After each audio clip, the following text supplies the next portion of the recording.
If your limits are hindering you, it's time to break past them. Like, you've got to push yourself past them. You have to value your happiness enough to make those decisions for you. And yeah, I promise you, like, you are that important. Like, your life is that important to experience such immense, beautiful happiness that you have to make those hard decisions.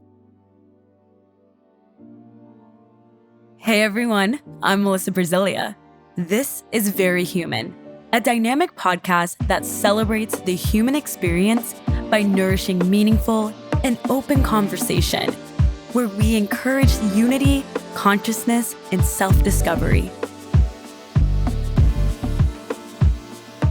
Today, we're connecting with Souladay, who I like to refer to as a living, breathing, badass fairy. Soul's zest for life and fiery stance in the world blazes as vibrantly as her red, vivacious locks. She's giving us insight into her way of life with her artistic expression, unapologetic, free-spirited perspective, along with her spiritual accountability. Thanks to our sponsor, Finback, for supporting this episode. You need a round of applause. Yeah, from everything that you do, because you're an entrepreneur, you're a model, you're an artist. The whole facet, you do it all, girl. I'm trying to. You know, you're trying. You're trying, but you're doing, you know? You are doing. And so, you know, that's what's really inspiring to me about you is how uplifting you are and how much you actually pour energy into cultivating the life that you desire and being responsible with your life and really being vocal about the responsibility that comes with that. Absolutely. You know? Yep. And holding that accountability. And I think a lot of people could really relate to that or learn from that as well. Absolutely. So, hopefully. Yeah. That's the reason behind it all. Why and when you decided to start becoming vocal? Yeah, I mean, honestly, it just came with the growth on social media. I didn't want to have like any type of hypocrisy or like false association to things. I didn't want to like represent anything that didn't align with my values and my image. And I want my image to be transparent. And I want it to be honest. I don't really want to be like, oh, you should think any one certain way. But you should definitely, I like to encourage people to be motivated by like pure goodness. And I think that like deep down, you know what that is. Yeah. And some people, they're playing and they just need a little help. Like, When you say playing, what do you mean by playing? I think that they're telling themselves like, you know, I'm motivated like by this purity and everything. But Do you find like you can sense that on people's platforms? I always hear people say like you can, you know, like real recognizes real. yeah, right? no, absolutely. I absolutely think that. But I don't know. It's like, I try not to perceive things that way. And like, I just hope that I am spreading that message of like ultimate consideration. This world is a tribe, and I want you to get that vibe from my social media. You're not just like here like as a presence following my stuff and reading my stuff and everything. If you're, like, I value that. I want to have real conversations with people. That definitely kind of arose whenever the audience grew. And I just took it upon myself. I was like, hey, girl, time to step it up. You can do something, or you can sit around and just look pretty. And I want to get dirty. When people see models or just a pretty girl or a pretty guy on social media, they all automatically think they don't really have much depth or substance, right? Exactly. Yeah. Automatically judging you, already have this notion about The you. influencer, like, Oh, you're just an influencer. Well, Do-do-do-do-do. I'm trying to use my influence here. Right. Don't knock me for being like I'm doing the best of my ability. Yeah. You know, and that's what I love about you, because you really actually take that responsibility as being an influencer seriously, because I think it just naturally aligns with you. Yeah, definitely. Right? You can't even like place that expectation over people like, oh, because you're an influencer, I expect you to do better. I mean, you can be the voice that plants that seed and then hopefully they water it, but like you can't ever expect anything of anyone like that. That and having this whole job thing intertwined with it, because it is a part of my career. And a lot of people don't even realize what that is. So it's a matter of making sure that that remains in alignment with myself and making sure that I only ever accept jobs that align with me. I only put myself in situations that align with me, even if those situations are controversial. I know that a lot of people, I don't know, might not agree with things that I do, but they're never things that are going to hurt anybody. Take your matter of opinion out of the picture. Which I think people have a hard time doing, you know? People are very quick to want to judge and put their opinion on something, but that's the world we live in. I think social media has heightened that. Absolutely. For someone to be able to do that and like stand in their truth, I always find that super admirable. Likewise. Yeah, I always fuck with that person that really is like, this is who I am. You guys can take it or leave it. Exactly. Because in all respect, in all honesty, the person on the other end is all, like actually wanting to be like that. Yeah, they're projecting. Yeah. That's all it is. They're like, damn, I actually wish I could stand in my Then truth. be like that. There's nothing wrong with that. If you want to be like that, be like that. Don't hate on it because you want it. I didn't instantly take into account the power that I had in it, which I began to see in the response that I was getting from people.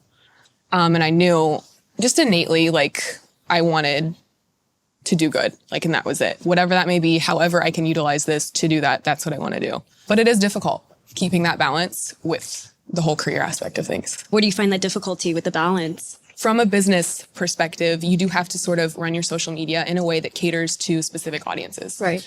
And that can be a little entanglement that's hard to stay completely genuine with. But I think I've done a pretty good job. I feel like anytime you worry about something, you enhance the possibility of what you're worrying about to happen.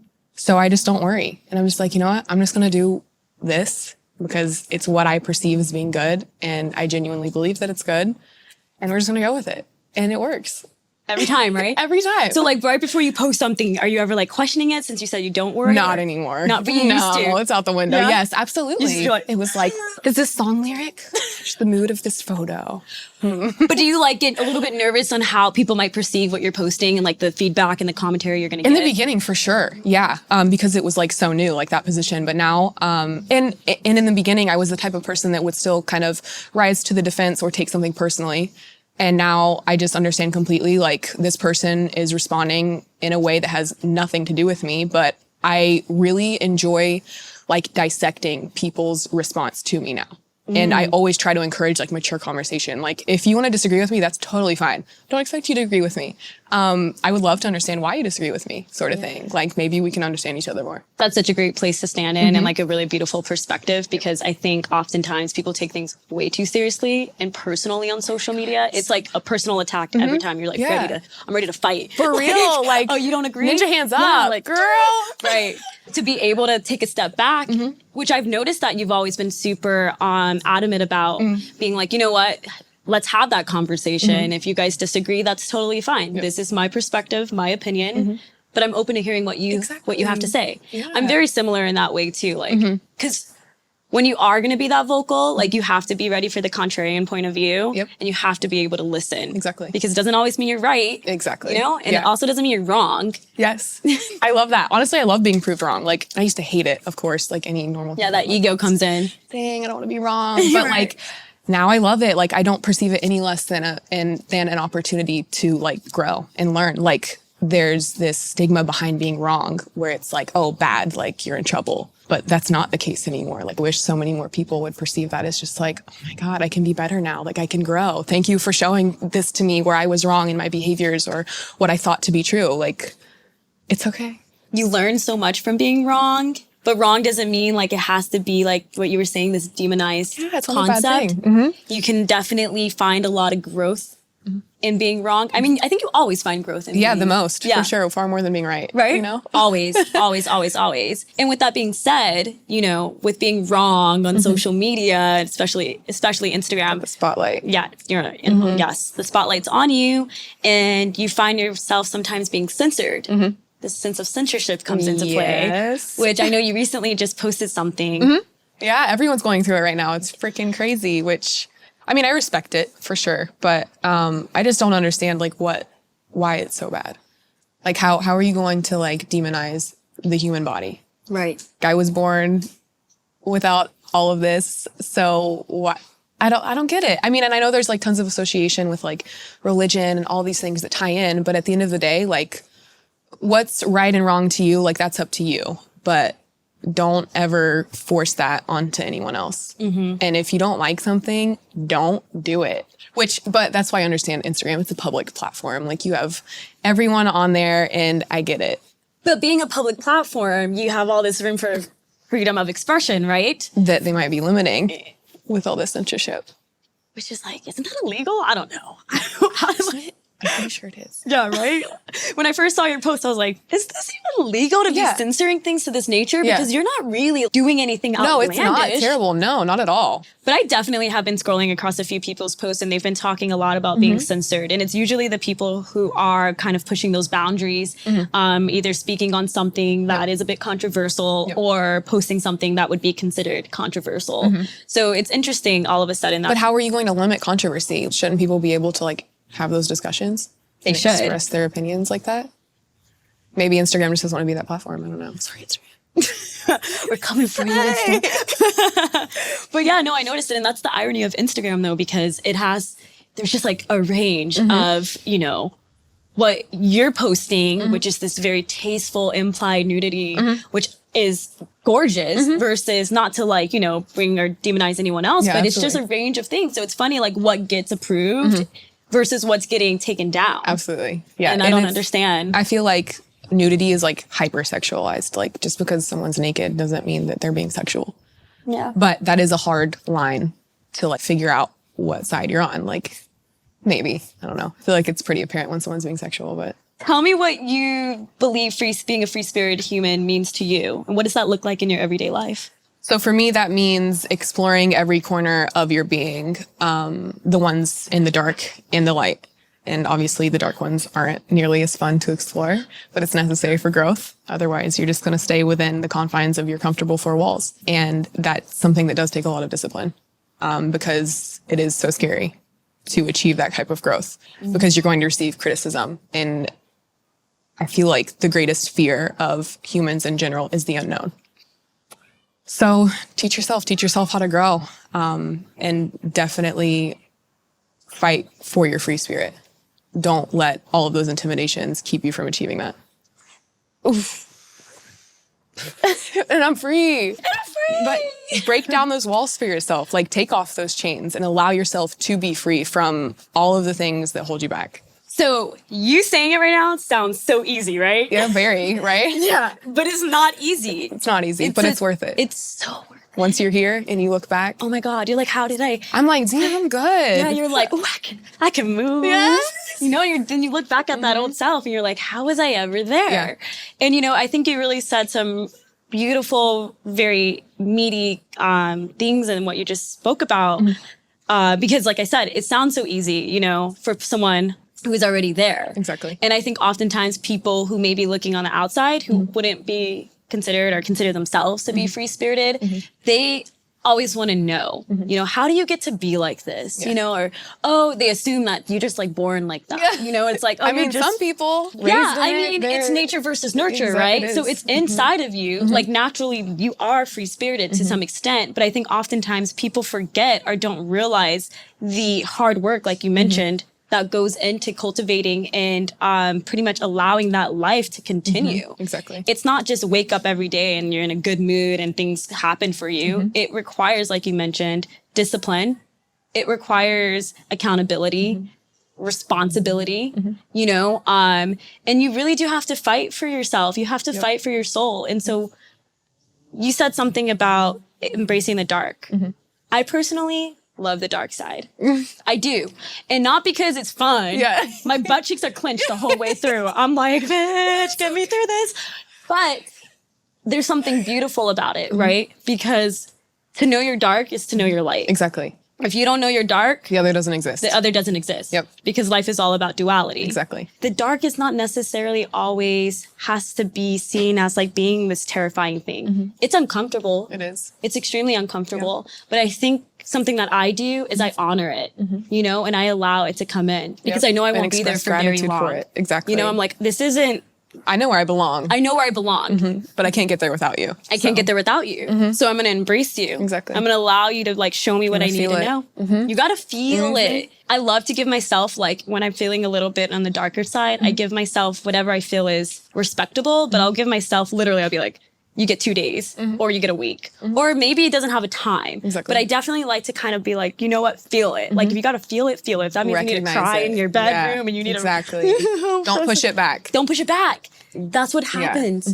Way too often, I think people suppress it, push it back, and because, like you said, they're just really scared of what that demon may look like or what that uncomfortability may feel like. But when you do that, you're just adding on and you're Exactly. building and you're creating like this toxic energy. You are. It manifests in like all of these emotions and basically in a person that is not yourself. Just understand yourself. Like understand that when you're angry, it's probably because you're sad. So don't raise your voice. Like don't get mad. Step away and understand what it is that's motivating you. So let me ask you, have you always been this way? Definitely not. I was a product of my environment. That being said, my environment wasn't the warmest place to me. Personally, that's not how I perceived it. And I understand that like everyone in my environment absolutely perceived things their own way. Everyone has their own truth. My truth was that I kind of picked up on these learned behaviors that weren't nice. And so I learned how to not be nice to people. And I took all of the darkness in at a very young age and I expelled it onto everyone around me. Like I wouldn't consider myself a good person. And it was something that I held onto for a long time and I sort of punished myself for. But I've since let it go. And that was another hard lesson that came from that was all of that happened. Like I turned out that way because this was a lesson that I had to learn. What happened in that journey where like you had that epiphany one day where you're like, this isn't the person that I want to be? And like, what did you have to do in works of letting that go to become this new version of yourself? I think that I probably had to piss a lot of people off. Ooh. And that's hard. Because I knew I am confining myself to this mold of other people's happiness and it is not mine. And I am so unhappy. And I went through severe depression at a very young age. But I've always been like very headstrong. And I just knew I don't want to waste my time doing things that don't make me happy because they make someone else happy. That's not like real love for me. Like what's going to make you happy is if I'm happy, no matter what that is. As long as I'm not hurting anyone and we're good, my happiness should make you happy. Unconditional love. Absolutely. And I can only hope that like that's the message that I left behind was like, I'm not making these decisions to hurt you. I'm making these decisions because I have to love myself and I gotta go. And I don't fit here. Ooh. I don't fit in this puzzle. Yeah. I'm gonna go put together my own over here. I feel that on so many levels. And it's like, I think like you were saying, I have to do what's best for me because I can't love the way I know I can love. I can't love to my fullest capacity if I'm not loving myself up, if I'm not giving myself that energy and making sure that I'm taken care of. Yep. Because when you're living in the mold of someone else's vision for you, it's like you're really just doing yourself a complete disservice. Like truly. Yes. And you find yourself being depressed and being like, what the fuck am I doing? And that's the universe telling you, like whenever you meet such persistent resistance, that's the universe like, hey, it ain't working for you, Captain. big sign. Go the other way. This is the wrong way. Abort the mission. And I think too many times people keep trying to like get through that door and the universe is like, it's bolted, bitch. It's locked. You can't go here. It's not working for you. Try something new. And those two like really Amen, sister.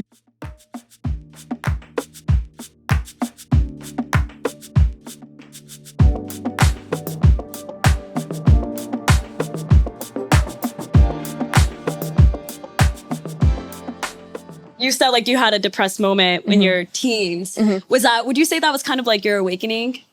Or did your awakening come to the, that's your when transitional period? That's when it started. And from what I like hear and have had conversations with, awakenings typically start in dark places. Mine did. Yeah. Yeah. Which it makes sense. You know, you're discovering all of the duality of everything. And it's like sad when you start waking up. You literally hit rock bottom. Yeah. Yeah. And it sucks and it's hard to climb your way out. You have to fight for your soul. Yeah. And it's really cool to like look down there when you make it to the top and you're like, damn, I came that far. I'm so proud of myself. Absolutely. Yeah, I could be like, I'm not big. Like, I think about that all the time. I'm like, dang, I remember when I lost, I had my moment at 23. Okay. And I've always been like this happy-go-lucky person. And I would say I've free-spirited from the moment I popped out. Was it just like, it sounds like it would be really hard for you then. What being? What? That moment that you had in your early 20s. Oh, yeah. It was a challenge. It was nothing easy for me at all. It was definitely something where I was like, oh, I'm unfamiliar with this feeling. But I was shifting as a human. I was consciously shifting and spiritually waking up. So I felt like God just kind of like brought me, like grounded me, shed humility on me and was like, listen, you've got work to do. You gotta talk, baby girl. Yeah, we've got to talk. We've got some things that we can sort out. And yeah, it wasn't pretty. I would say I was kind of in a depressed state as well. I felt this like attraction to start doing spiritual research and start working on my healing. And that's when I started kind of like feeling like I was waking up, you know, and it was starting to all make sense. And I realized I'm like, okay, I was depressed, but I was really just shifting spiritually and evolving. And I was like, and I had to fight for that though. And I had to do the work and I had to show up every day and I had to meditate and I had to forgive myself. Be responsible. Yeah, to be responsible. They required a lot All those of good work. habits. Habit formation. Hold yourself accountable to reshape your life. Yeah. So with that accountability and, you know, creating that ritual for yourself, what does yours look like? Like, what are you doing every day to stay in this space, to stay in this like positive, energetic field and allow yourself to be able to flow and move freely? Well, like we were talking about earlier, it sounds a lot easier once you get there. And it is. I feel like it took like a lot of high maintenance, like structuring and practice and just accountability. And that was a lot harder then. But once it becomes that new habit, it kind of becomes more low maintenance, you know? It just becomes like everything in you shifts from like the subconscious part of you. And I feel like that's why meditation is so important because you can't talk to that part of you typically. And there are things that like you just don't normally have awareness of in regards to yourself. And that's the most important part of everything is like, if I don't know me, then how am I affecting the world around me? I feel like it's something that is hard to put words to and you can't really like resonate with it until you're like experiencing it. And you're like, oh my God, that makes sense. I know what you're talking about now. Yeah. I'm pretty aware of like my behaviors and my responses to people and I'm always going to slip up, but that's okay. You move on. Right. You repair it in the ways that you can and you don't punish yourself for it and you keep growing. Yeah.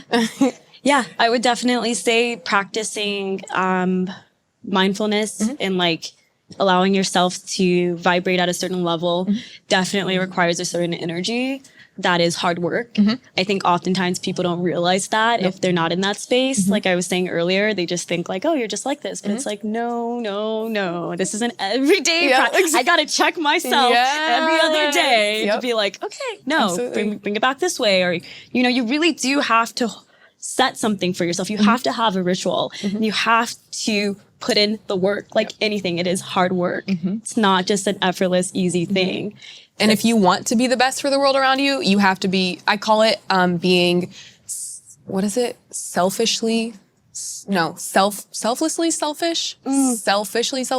those combos, which essentially translates to putting yourself first and taking care of yourself so that you can be the best for everything around you. Yeah. And that's going to amplify because people are going to pick up on that. They're going to be like, dang, I need to do that. So being selflessly selfish, right? That is a journey to get to that point in that mindset.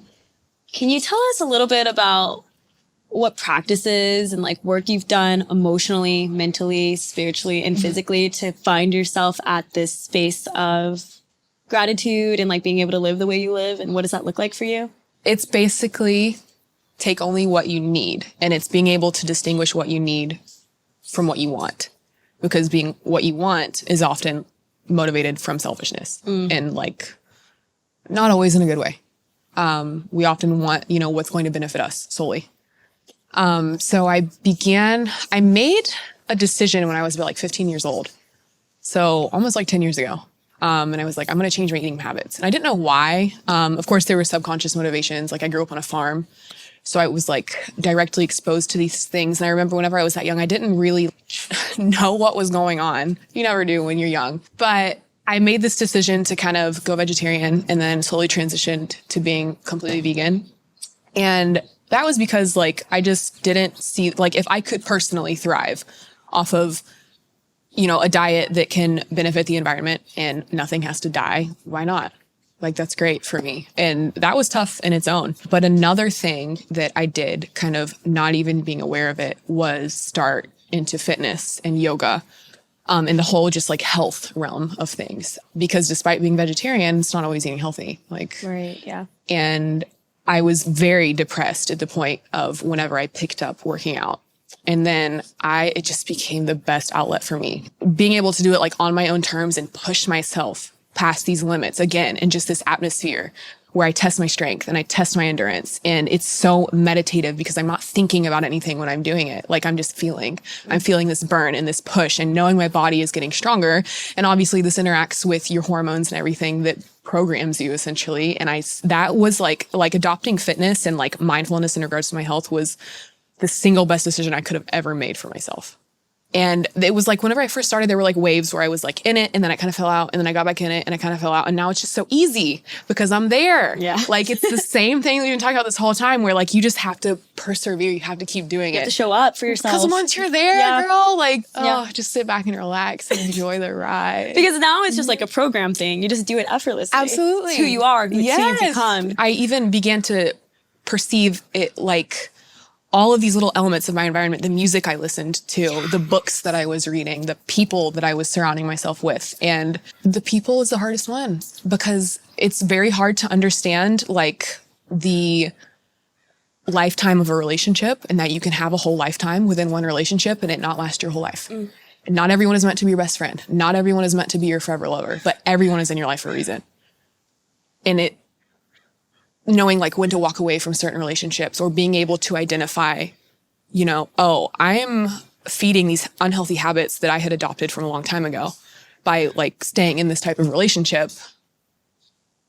Having that awareness is very difficult. So are you referring to your past relationship? Yeah. I mean, there were like several before it was just like, I feel like I can look at my life in like chapters where it's like, oh, chapter 1 was this lesson and chapter 2 was this lesson. And that chapter, it's like, again, someone's just whispering in your ear, like, all right, like it's time to move on from these behaviors. Like you're just watering them and you keep wondering why people are treating you bad. And it's not because in a sense they're treating you bad, but it's because you're choosing people who aren't ready to be in a relationship either.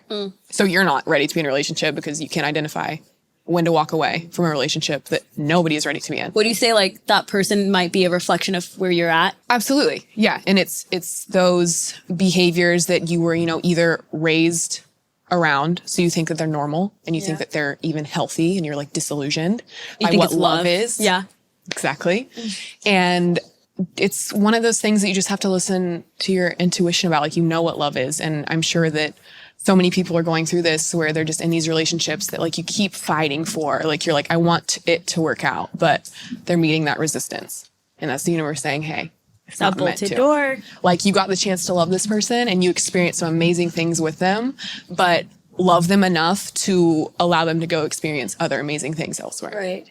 And that's it. Yeah. And there's nothing wrong with it. I love that you said there's nothing wrong with it. I think people, for me, not even people, I'm just going to say from my life experience, one thing I've realized is that we have soulmates, you know, and I think there is a life partner too. Yeah. And that soulmate doesn't mean, you know, that soulmate isn't necessarily meant to be in your entire book, as you were referring to. They're just in a chapter. Exactly. And it's okay to like relinquish their energy and back into the orbit, you know, into the universe. Absolutely. And just take what you take from that.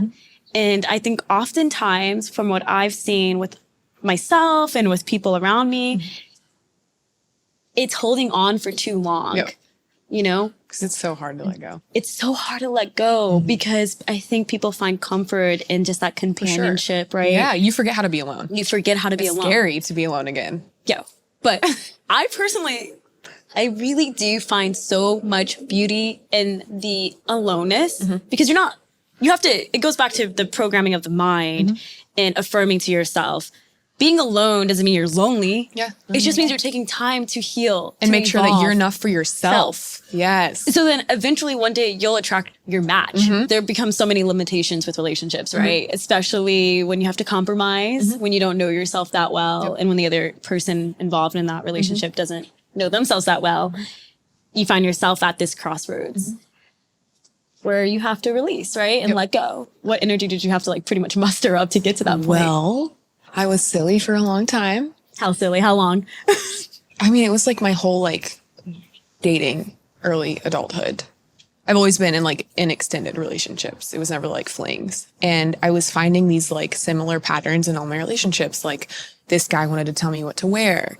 And this guy wanted to call me names. And this guy wanted to get a little rough with me. And I was like, nothing's changing. So what do I have to do? I've got to change. Like I've got to change what I'm accepting because I'm in power. Say it for the people in the back one time. You got the power. You got the power. And I did like harbor a lot of resentment for a long time. I was like, what's wrong with these people? Like, how do people treat each other that way? And of course, like I didn't have like the healthiest habits either. Like I would engage in like raising my voice and like in the silly arguments that didn't mean anything. Yeah. I was throwing clothes out the window. Yes. Like it's such a like a brash reaction. Like, okay, I'm done. Like you didn't do the dishes. I'm done. Yep. All right. That's fine. Like you raise your voice at me. Yes. Just very like, and anything. it's so unhealthy. And like you understand like I'm doing it for me and for you, but you have to, and it's a very tough decision to make to break off those relationships, especially when you've invested so much time and so much experience with someone. Just feels like a loss. But it intertwines back into our earlier conversation about being free-spirited and pushing your limits. Because if your limits are hindering you, it's time to break past them. Like you've got to push yourself past them. You have to value your happiness enough to make those decisions for you. And I promise you, like you are that important. Like your life is that important to experience such immense, beautiful happiness that you have to make those hard decisions. Yeah. It's worth it. Yeah, it is 100% worth it. So there was just like one day you looked at these people that you were investing your time and your energy into, and you were just like, you know what? There's a change that needs to be made. Exactly. And that change starts within. Yep. And then you set yourself up for a certain level of just bringing it back full circle, the responsibility, right? And the accountability of being the person you want to be. Exactly. So that you can attract the same energy. Do you enjoy the alone process in between relationships? I do once I reintroduce myself into it. And I mean, I'm definitely the type of person where like I always need my alone time, even in relationships. And sometimes that's something that I like for sure neglect. Like you get so wrapped up in relationships. Oh, I love being around you. And it's really hard to find that balance of, you know, self-care and enjoying this person's presence. You also have to take into account your fundamental compatibility in all of this. Like, is this person someone that needs to be around me 24/7? Is their desire compatible with the need that I have to be alone and to go and do my own thing and to not feel trapped in something? Like, and that's okay. Like, again, not everyone's meant to be your best friend or your lover forever. And you can't expect them to be. You can't expect this person to align with what you want. I love that any word. more than they can expect you to. Yeah. And you have to realize that. And it's okay. Yeah. The expectation, I think, is vital. I think that's a word that you have to really dive deep into and kind of eliminate. You know, I think it's okay to expect a certain level of treatment in the sense of like respect and honoring your essence as a person. But I think too, oftentimes it's like expecting so much from someone. I expect you to be a different person. Yeah. I expect you to be the person that I want you to be. Yeah. And that's where You're with the wrong person. Yeah, Just find someone that aligns with what you want. Let's talk about overcoming judgments. You have an OnlyFans account. Tell me about how did you find yourself creating this space in this account and feeling okay about it and not feeling like you were going to be demonized or, you know, because OnlyFans does have like this like negative or more like a It does. No, it did have a negative connotation in the beginning. And that's because like a lot of the content associated with OnlyFans is very taboo. And it's one of the most hypocritical topics because people love to hate it. Like they love the content that comes from OnlyFans that OnlyFans is known for, which there's like a plethora of things that you can do with OnlyFans and these subscription sites. But yeah, they love the content and then they love to hate on it. They love to hate on the people doing it. And that's just social media all But together. it's like really, if we stopped, you would be mad still. So just be happy. Like just, it's fine. But I started with Patreon. So I was mainly just doing like photo sets on Patreon. And then I found out about OnlyFans and people were talking about the stigma. I was like, I don't care. If so, you just go against the grain. You're like, stigma. What is that? Like, as soon as you hear stuff, like, go explore it and find it out for yourself. Like, don't let that stuff phase you. Go find it out. Intrigued, curious. I've always been that way. I've always gone against the grain. It's not even like some people will say like, oh, that's like an attention sort of thing. It's like, no, I really just want to know the truth. I love that you say it's an attention grabber because I think that's a big misconception with women in general. Yeah. And it literally like with social media when guys are like, or anyone, they're like, oh, a woman who posts herself. Like, why think that way in the first place? But that goes back to like your personal belief, right? And it's like, well, instead of thinking like we're posting this for attention, why don't you take yourself out of your own, mindset empathize a little bit more. Exactly. We might be just doing this for our own empowerment because we want to, because this is how we feel empowered. This is what we want to do. This is what we want to showcase. It doesn't necessarily have to be for the likeliness of someone else. So I love that you go against the grain and that you fight that stigma of not feeling like you have to fit into this box because other people have this perception, right? Yeah, that's other people's box. You're not meant to fit in that. Ultimately, honestly, the OnlyFans, like the interface and everything and the design was like, I preferred it much more. There was a lot more freedom as to what I could do. And it allows me to actually interact with like my supporters more personally, which is nice. And you can do whatever you want. And it's been amazing, especially during like COVID and everything. It's been such a cool way for me to obviously pay my bills. But I also have really big intentions for like my future plans and what I want to do. And it's allowing me to save up for that. I have the mindset of as long as you're not hurting anyone, of course, like as long as you're like ethically making your money, who cares how you're doing it? Like it's what you're going to do with your money. Like if you're going to make a big impact, you go all out and everyone will see that whenever your impact just explodes. Like they're going to be like, oh, that makes sense. I support you now. Right. Like, okay. Right. For you kind of do this for like a greater good. Like absolutely. You have a bigger purpose. Yeah. Obviously it's like empowering to you and it's empowering to the people that follow you. It gives other people the courage.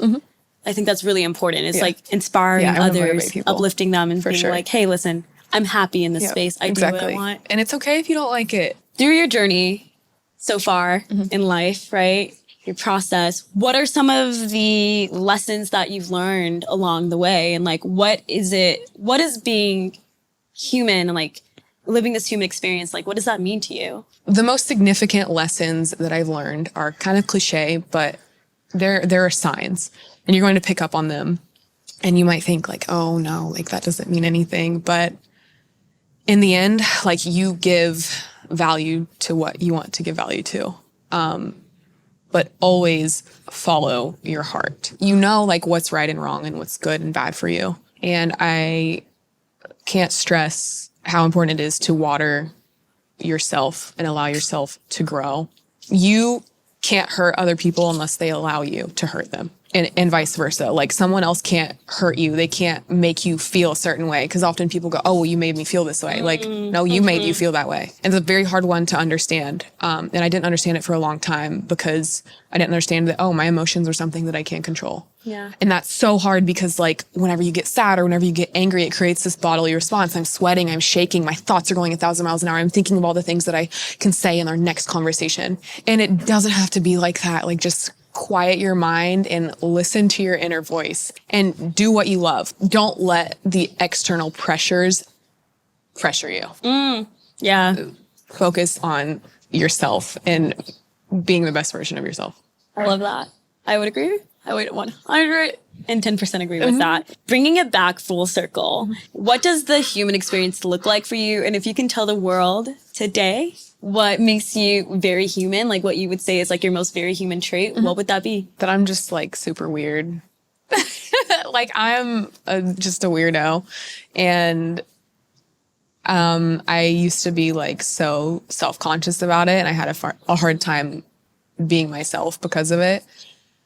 But you know, you just keep living and you just keep pushing on and then you find other weirdos. Oh my God. And don't you love when you meet another weirdo? Yes, like... but it's tough at first. Like it's tough trying to like form yourself as a human and like like it was just like everyone was telling me like, no, it's not good to be weird. And then you just kind of like stifle it down. It's not good to be like so vastly different from everyone else, to be that outlier. And yeah, sorry to tell you what it is. It's beautiful. And everyone's beautiful in whatever position that they're in. Whatever role they're meant to be playing is beautiful. So I'm going to be very weird human. Very weird human. I love it. Hey! And cheers to that. Cheers to being a very weird human. Yes, I can definitely cheers to that. Woo! That's good. Morgan, I love you. You're the best. It's been amazing. Keep being a fucking rock star. You're a rock star. Keep being weird. Because there's other weirdos out there with you. Yeah, all kinds. We support you. I'm magnetizing. Yes. Mother weirdo. Yes. Thanks so much for watching. Thank you again to our sponsor, Finback. a brewery that goes beyond beer by amplifying the conversation to advocate for social change. We want to hear about what makes you very human. Join us in the conversation on social media and follow Very Human on Instagram and send us all your questions and comments. Until next time, good luck on your journey.